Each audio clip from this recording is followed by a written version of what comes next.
வணக்கம் நண்பர்களே, மீண்டும் உங்களை சந்திப்பதில் மகிழ்ச்சி. நம்முடைய சேனல் நேயர்கள் அனைவருக்கும் இனிய தமிழ் புத்தாண்டு நல்வாழ்த்துகள்.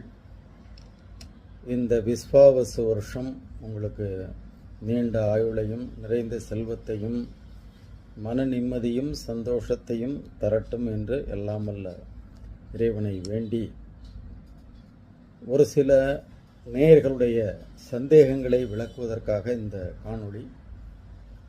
கரோக்கி நேயர்கள் பலரும்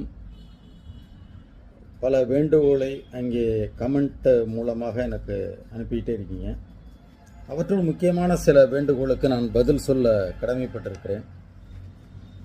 என்னன்னா, ஒருத்தர் நேர்த்தி போட்டிருக்கிறாரு, மணமாலையும் மஞ்சளும் சூடி இந்த பாட்டு ரொம்ப வரியெல்லாம் சின்னதாக இருக்குது, கண்ணுக்கே தெரியல.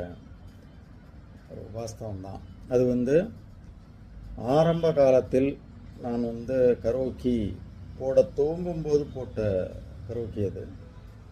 அதனால் அதில் அந்த நேரத்தில் அந்த அளவுக்கு அதில் அந்த தொழில்நுட்ப அந்த வசதிகளை நான் பயன்படுத்தவில்லை.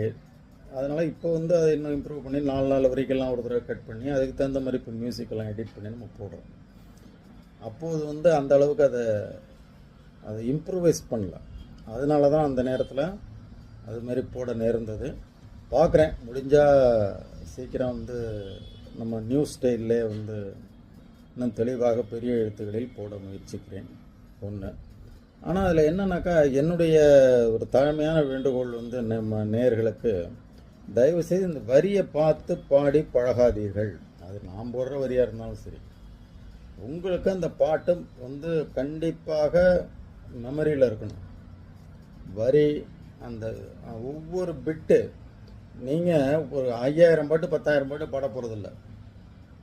நம்ம பெரிய பிளேபேக் சிங்கர் மாதிரி உங்களுக்குன்னு ஒத்து வரக்கூடிய, உங்களுடைய குரலுக்கு ஒத்து வரக்கூடிய, உங்களுடைய இசை திறமைக்கு ஒத்து வரக்கூடிய அளவுக்கு தான் நீங்கள் பாடல்களை செலக்ட் பண்ண போகிறீங்க. மிஞ்சி மிஞ்சி போனால் ஒரு 50 பாட்டு 100 பாட்டு எடுக்க போகிறீங்க, அவ்வளோதான். இதற்கான வாய்ப்பு கிடைக்கிறதே பெரிய விஷயமா இருக்குது. இப்போ இன்னைய ஸ்டேஜில் பார்த்தீங்கன்னாக்கா, ஸ்டேஜ் வாய்ப்பு கிடைக்கிறதுங்கிறது அதுவே மிக குறைவாக தான் நமக்கு கிடைக்குது.